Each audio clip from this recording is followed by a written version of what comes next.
So 1,000 in just the past week. It is clear that Russian and North Korean military leaders are treating these troops as expendable and ordering them on hopeless assaults against Ukrainian defenses. На Курщині є вже більше 3000 поранених та вбитих північно-корейських солдатів. Росія їх просто утилізує у штурм.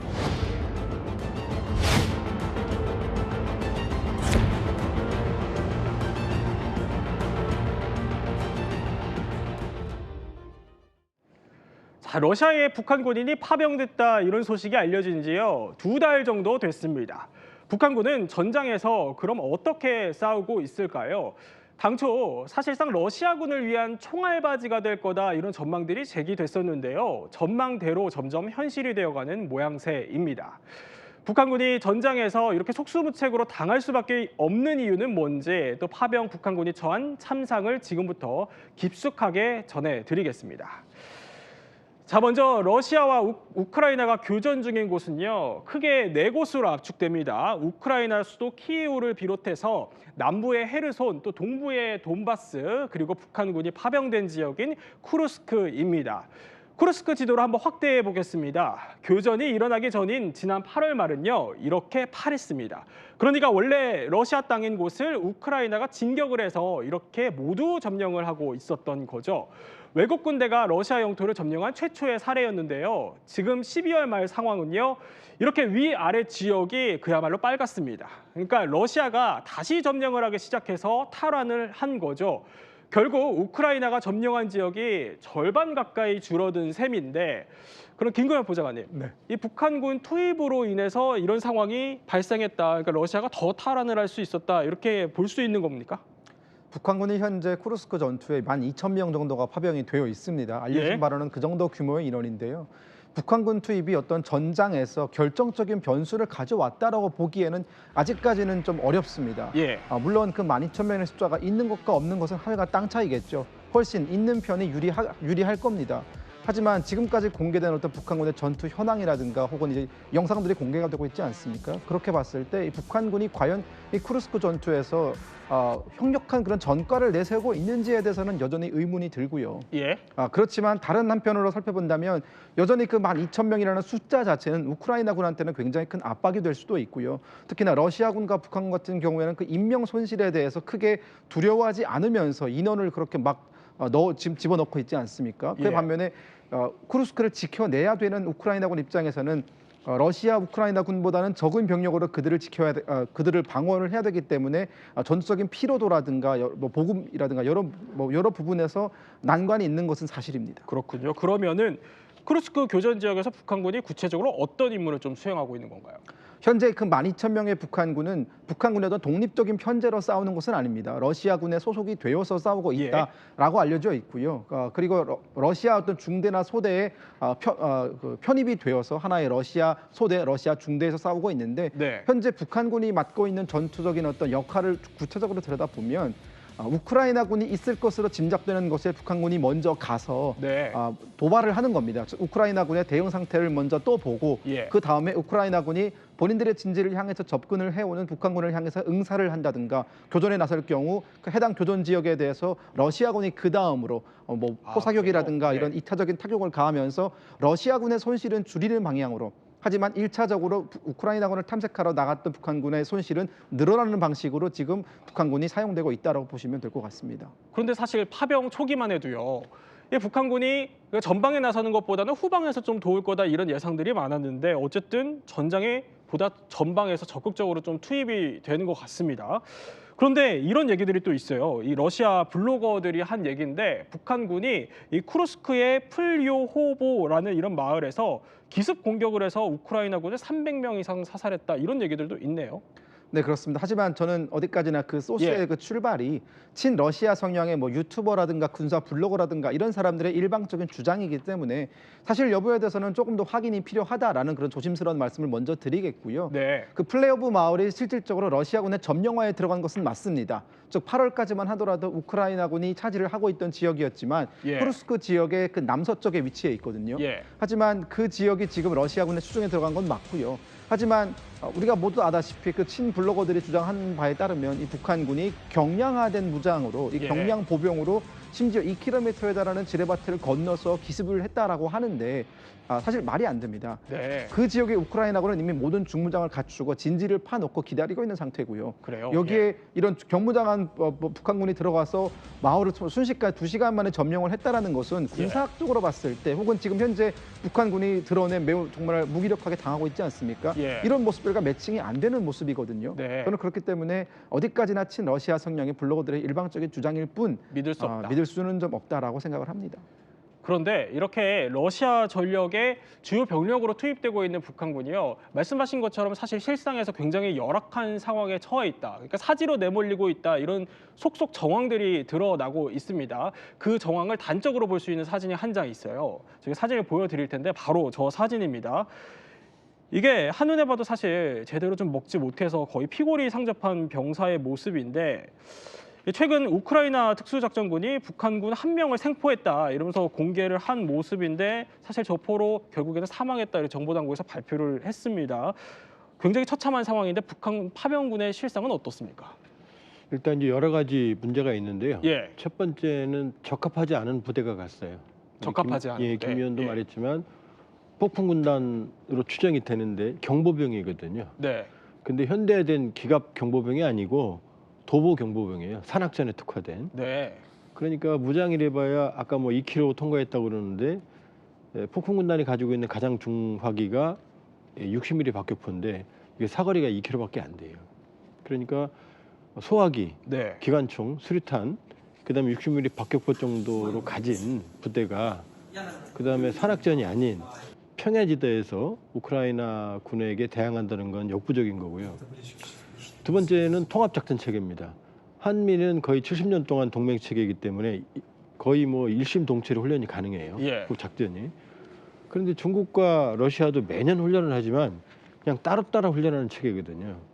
그러니까 연합작전을 하기 위해서는 장시간의 시간이 필요한데 지금 갑자기 2달도 안 됐거든요. 네. 그럼 통합적인 작전이 될 리가 없죠. 그러니까 이 상황에서 지금 러시아 군대도 보급에 문제가 있거든요. 네. 탄약, 식량, 여러 가지 동절기 장비들. 이게 없는 상태에서 북한군에게 그걸 나눠줄 리가 없거든요. 네. 그러니까 기갑 장비나 장갑차나 탱크에 어머가 없는 상태에서 뭐 정말로 그 속된 말로 알보병으로 그냥 평야지대를 개척해 나가는 거거든요. 예. 그럼 그냥 이게 총알바지예요. 네. 그러니까 모든 보급품이 부족한 상황에서 전투에 적합하지 않은 사람들이 인해 전술로 총알바디로 소모되고 있다. 대신 그렇게 되면 러시아로서는 중화기를 보호할 수가 있고 그다음에 우크라이나군의 진지를 확인할 수 있으니까 네. 일종의 인간 미끼 역할을 하고 있다 이렇게 봐야 되는 거죠. 그런데 차 수장님, 이렇게 열악한 상황에서 전투를 치르고 있지만 우크라이나군의 포로로 잡힐 경우에는 이 북한군이 아예 자결을 하거나 뭐 동료를 처형한다 이런 증언들도 나오고 있습니다. 예, 그렇습니다. 상당히 안타까운 얘기들이 지금 나오고 있는데요. 예. 지금 이제 보통 우리가 전쟁을 하다가 전투를 할 수 없는 상황이 된다라면 항복을 해서 예. 정상적인 그 상황으로 될 수 있는 거 아니겠습니까? 그렇죠. 세상에 가장 중요한 게 자신의 목숨인데 스스로 목숨을 끊는 경우, 그다음에 동료의 목숨을 끊는 경우가 보고되고 있다라고 말씀드릴 수가 있겠습니다. 일단 뭐 미국 측에서 커비 백악관 보좌관 같은 경우 북한군이 포로로 잡힐 경우 자결하고 있다라는 보고를 받았다라고 예. 얘기를 좀 하고 있는 거고요. 그 이유 중에 하나는 만약에 생포됐을 때 예. 본인의 이제 신분이 드러나는 거 아니겠습니까? 그렇게 되면 북한에 남아 있는 가족들이 보복을 당할 것을 두려워하고 있는 것으로 보인다라고 그래요? 좀 예. 얘기를 하고 있고요. 또 제렌스키 우크라이나 대통령도 현재 지금 그 북한군 같은 경우 동료를 사살함으로써 부상을 당했던 동료라든지 이런 동료들이 포로가 되는 것을 네. 막기 위한 이런 행위들을 하고 있다라고 지금 이제 얘기들을 좀 하고 있습니다. 상당히 안타까운 현상이고요. 세뇌로 인해서 이런 것들이 이루어지고 있는 것으로 보여지고 있는데 전쟁의 처참한 현상이 다시 한번 드러나는 사건이 아니겠나 말씀드리겠습니다. 그런데 김금혁 보좌관님, 예. 아까 뭐 가족에 대한 우려 때문이다라고도 말씀을 해주셨지만 왜 이렇게까지 극단적인 선택을 하는 겁니까? 현재 우크라이나 전장에서 벌어지고 있는 일들에 대한 어떤 그 정확한 사실 여부, 팩트 예. 체크는 좀 더 시간이 지나야 좀 알 것 같습니다. 지금까지 나온 주장도 모두 러시아나 우크라이나의 일방적인 주장이기 때문에 우리가 예. 이 자리에서 그 모든 것들이 사실이다라고는 말씀드리기가 좀 어렵습니다. 추정만 할 뿐. 예, 하지만 우크라이나 측의 주장을 만약 사실이라고 한다면 예. 또 여러 가지 개연성도 조금 동반이 됩니다. 뭐 예컨대 그런 거죠. 북한군의 어떤 실태, 특히나 북한에서 훈련을 받는 북한군의 실태를 보면 그들은 주로 이 총폭탄 정신, 뭐 자폭 정신 이런 것에 대해서 교육을 가장 많이 받거든요. 네. 그리고 이제 적에게 투항을 하는 것은 상당히 수치스러운 행위다라고 북한군은 늘 교육을 받고 있고, 북한군이 현재 그 정신 교육을 받는 그 뭐 수준이라든가 그 태도가 마치 그 2차 대전 시기 태평양 전쟁에서 일본군이 받았던 그 황군이 받았던 그 교육과 크게 다르지 않습니다. 저는 그렇기 때문에 그런 것들이 우크라이나 전쟁에서도 나타날 수 있다라고 보고 있고요. 실질적으로 이런 사례도 있었죠. 97년 무장공리 사건 때에도 결국은 11명의 잠수선 승조원들이 모두 자결함으로써 체포되는 것을 막았던 그런 일도 있기 때문에 저는 여러 가지 가능성을 열어놓고 생각해볼 필요가 있다고 생각합니다. 자, 어쨌든 북한군 지금 피해 규모를 다시 한번 짚어보면요. 이렇습니다. 미 국무부는요, 지난주에 한 1,000명이 사망을 했다 이렇게 발표를 했는데 우크라이나 대통령은 3,000명이 넘는다고 주장을 하고 있습니다. 우크라이나 대통령의 말이 사실이라면 이 파병된 북한군 전력의 거의 4분의 1이 손실된 거거든요. 이렇게까지 속수무책으로 당할 수밖에 없는 부대의 특수한 점이 또 있을까요? 저는 그렇게 생각합니다. 이게 지금 파견된 게 폭풍군단이지 않습니까? 특수부대라고 칭하죠. 그러면 이 특수부대가 정말 전투에서 잘 싸우려면 특수부대의 그 훈련 목적에 맞는 그 특수한 전장에서 싸워야 사실 효용성이 높아지는 거죠. 하지만 현재 북한군은 말만 특수부대지 동원되고 있는 그 전장은 정말 말씀하신 조한범 박사님 말씀하신 것처럼 알베봉들이 그 등장하는 그런 전장에서 아무런 어떤 보호장구 없이 간단한 소화기만을 가지고 싸우고 있단 말입니다. 그렇기 때문에 그들이 북한에서 어떤 훈련을 받았든 뭐 어떤 특수한 훈련을 얼마나 장시간 받았든 그것은 하등의 소용이 없는 것이고요. 지금 우크라이나 전장은 북한군에게는 매우 생소한 것이고, 두 번째로는 명분이 없습니다. 전쟁에. 즉 우크라이나군이 목숨을 걸고 싸우는 것만큼 과연 북한군도 그렇게 싸울까요? 그러지 못합니다. 또 마지막으로는 이 보급 문제가 상당히 지금 북한군의 발목을 잡고 있기 때문에 저는 지금 현재 우리가 예측하고 있는 그 사상자 수보다 앞으로 훨씬 더 많이 늘어날 가능성도 상당히 높다 이렇게 보고 있습니다. 첫 번째 이유를 보면 북한군이 어쨌든 현대전에 좀 익숙하지 않은 부대다 이런 설명을 해주신 건데 관련해서 퀴즈가 준비되어 있죠? 예, 그렇습니다. 뭐 계속해서 이제 전쟁 얘기 좀 안타까운 얘기들이긴 합니다만 우크라이나는 쿠르스크에서 북한군에게 땡땡땡을 썼다가 이번 퀴즈입니다. 땡땡땡을 썼다.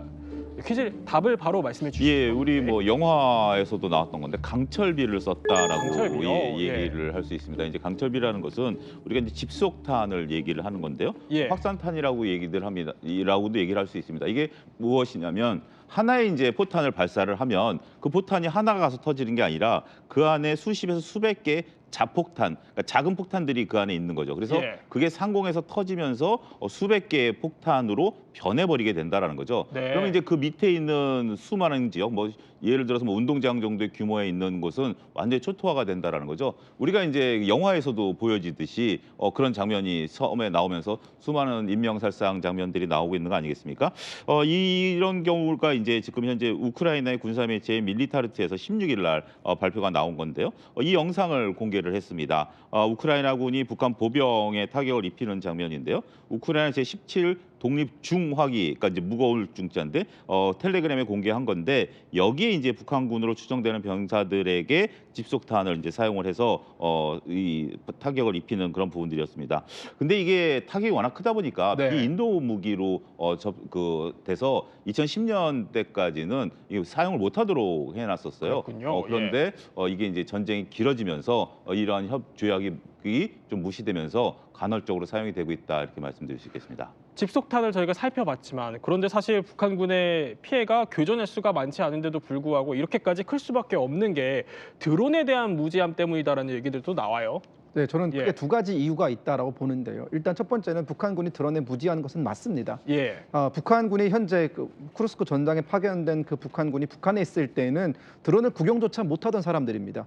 현재 북한군의 편제를 놓고 봐도 우크라이나가 사용하는 그 광범위한 그 드론을 북한군 입장에서는 전혀 구경도 못했을 뿐더러 어떠한 경험도 없죠. 결국은 이 쿠르스크 전장에 나오기 전에 뭐 러시아에서 뭐 짧게는 2개월, 뭐 길게는 6개월 정도 교육을 받았다라고 하는데 그 교육을 받은 걸 가지고 실전 경험을 채울 수 있다라고 저는 보지 않고요. 반면에 우크라이나군은 약 전쟁 2년 반 동안 진행이 되면서 정말 많은 그 실전 경험을 가지고 있지 않습니까? 드론을 가지고. 그러다 보니까 북한군 입장에서는 이 살상 드론이 날아오는 것에 대해서 어떻게 자신을 보호해야 되는지조차도 이 기초적인 교육도 받지 못한 것으로 보이고, 두 번째는 드론이 이렇게 많이 날아올 때 결국 자신을 보호할 수 있는 것은 기갑 차량이거든요. 네. 하지만 지금 우리가 공개되는 수많은 영상들을 봤을 때 북한군이 드론에 당하는 영상들을 봤을 때 기갑 차량에 타고 있는 북한군은 발견하기가 어렵습니다. 모두 맨몸으로 들판을 걸어가다가 일방적으로 드론에 당하거든요. 네. 그런 상황에서는 살아남기가 정말 쉽지 않습니다. 그렇군요. 저희가 영상을 다시 한번 볼까요? 제가 간단히 좀 설명을 해 드릴 텐데 이게 드론에다가 소총을 저렇게 난사하는 북한군의 모습이 보이기도 하고요.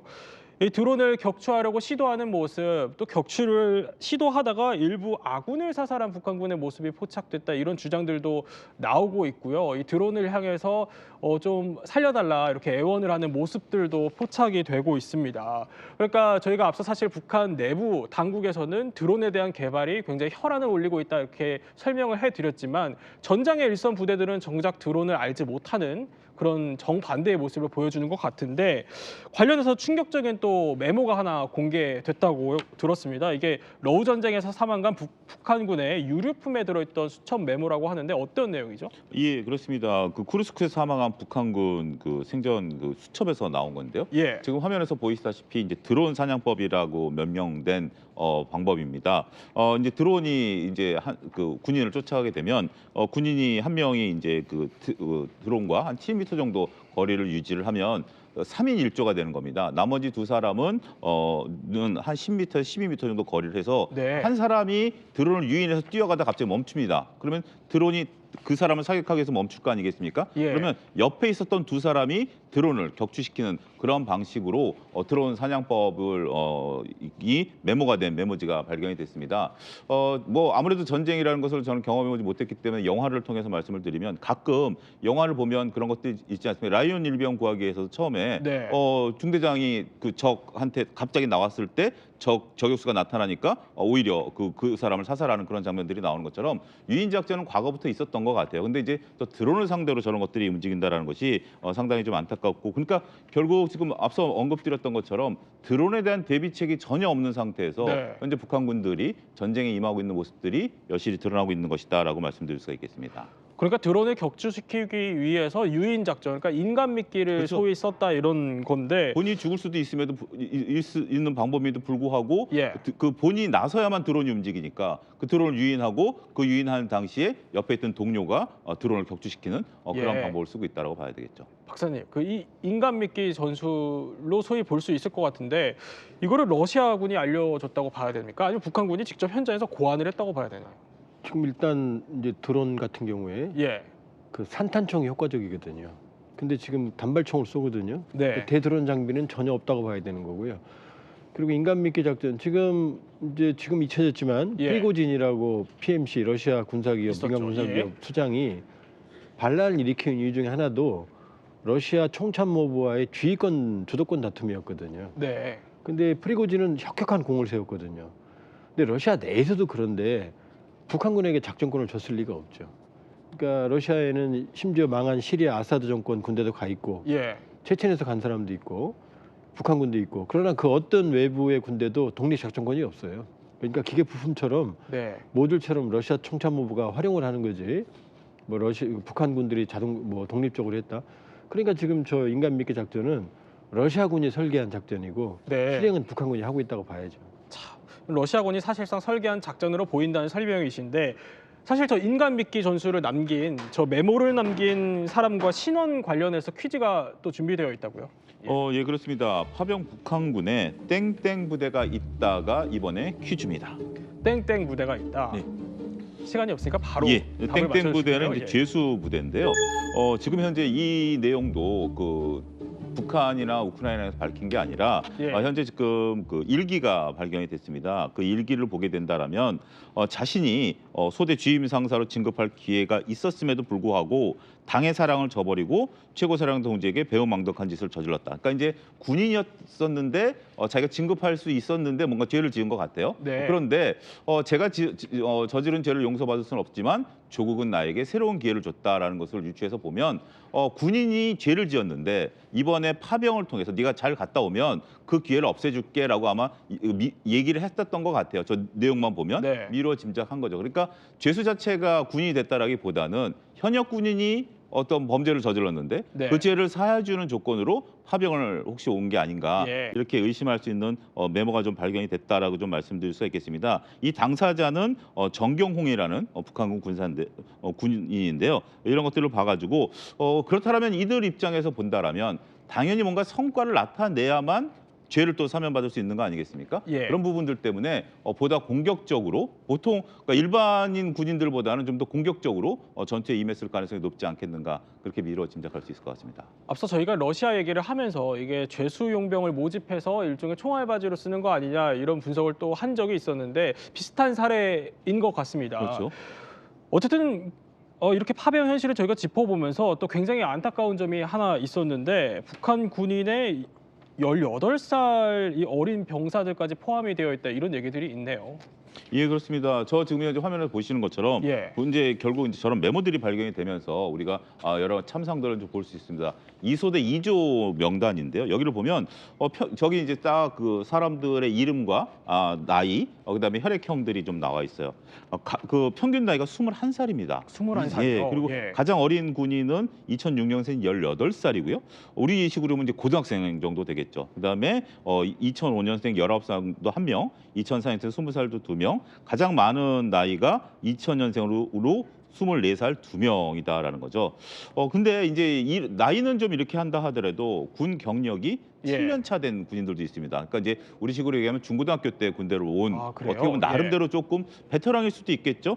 가장 신참이 입대한 지 2년 정도 된 그런 건데 지금 우리가 여기에 이제 폭풍군단이 들어와 있다라고 얘기를 하는데 보통 폭풍군단 같은 경우는 나이가 좀 많은 것으로 알려졌습니다만 실질적으로는 그 알려진 바와 좀 다를 수도 있지 않겠는가. 네. 저것으로 좀 보여진다라고 말씀드릴 수가 있겠고 또 재미있는 사실은 여기에 이제 출신도가 이제 평양, 개성, 자강도 이렇게 나와 있는데 함경도 사람들은 빠져 있어요. 그러니까 북한에서 함경도는 그래요? 조금 믿지 못하는 그런 풍토들이 있는데 파병에서도 네. 이런 것들이 드러나면서 약간의 에피소드가 좀 있었다까지 말씀드리도록 하겠습니다.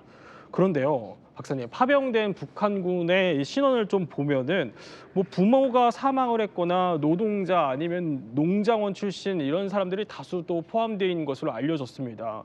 그러면 사실 이렇게 좀 해석을 해볼 수도 있는 거 아닙니까? 이 파병 사실이 북한 당국에 알려지게 되면은 이 내부 분열이 일어날 수 있으니까 가급적 그런 사람들을 좀 피해서 파병을 시켰다 이렇게 볼 수도 있나요? 뭐 가능성을 배제할 수는 없죠. 예. 그러나 그렇게 골라서 보내기에는 그렇게 이게 복잡한 작업이거든요. 예. 그다음에 지금 밝혀진 게 이 샘플 수가 너무 작아요. 그러니까 좀 더 두고 봐야 된다. 그러나 현재까지 이번 전원회의에서도 김정은이 장시간 연설을 했지만 러시아에 대한 파병 얘기는 한마디도 하지 않았거든요. 예. 그러니까 어찌됐건 북한 내부에 알려지는 걸 북한 지도부가 매우 두려워하고 있다. 이건 확실한 것 같습니다. 저희가 연령대를 또 다시 한번 짚어보면 북한의 이 파병된 평균 나이가 21세, 그리고 또 가장 많은 나이가 24세, 군 경력으로 따지면 거의 10년 미만이 대부분 파병된 것으로 이렇게 드러났는데 굉장히 좀 안타까운 상황이지만 앞으로 더 피해가 클 수밖에 없을 것 같은데 어떻게 좀 예상하십니까? 네, 그렇습니다. 현재 지금 파병 나간 군인들의 평균 연령이 21살이라고 했을 때는 그 나이 자체가 그렇게 특별한 건 아닙니다. 보통의 경우 지금 군에 들어온 지 한 3년, 4년 정도 된 병사들이 나갔을 경우고 그리고 그들이 예. 보통 사이가 가장 높습니다. 초병이라고 하기에는 군 병력이 벌써 한 3년, 4년 있고요. 또 노병이라고 하기에는 또 그 정도 뭐 27살, 28살도 아니기 때문에 그 정도 시기의 병사들이 사기가 높을 수 있다라고 저는 개인적으로 추측을 예. 하고요. 추가 파병에 대해서는 저는 분명히 추가 파병의 논의는 이미 진행 중이고 이미요? 예. 아마 빠른 시간 안에 추가 파병에 대한 어떤 그 본격적인 움직임이 있을 거다라는 생각이 드는 것이요. 젤렌스키 대통령의 발언이 사실이라면 현재 12,000명 중에 벌써 4분의 1에 달하는 병력이 지금 운영 불가 상태인 것 아닙니까? 그렇다면은 이제는 그들이 보충할 수 있는 그리고 그들이 어떤 교환해질 수 있는 그런 다른 병력들이 필요하기 때문에 더 많은 병력이 아마 곧 들어올 것 같습니다. 네, 또 이렇게 코너를 마무리하기 전에 지식킹전이 잘 됐는지 한번 점검을 해보겠습니다. 퀴즈 띄워보시죠. 네, 우크라이나는 쿠르스크에서 북한군에게 땡땡땡을 썼다. 평론가님을 제외한 나머지 두 분이 맞춰주시면 됩니다. 하나, 둘, 셋.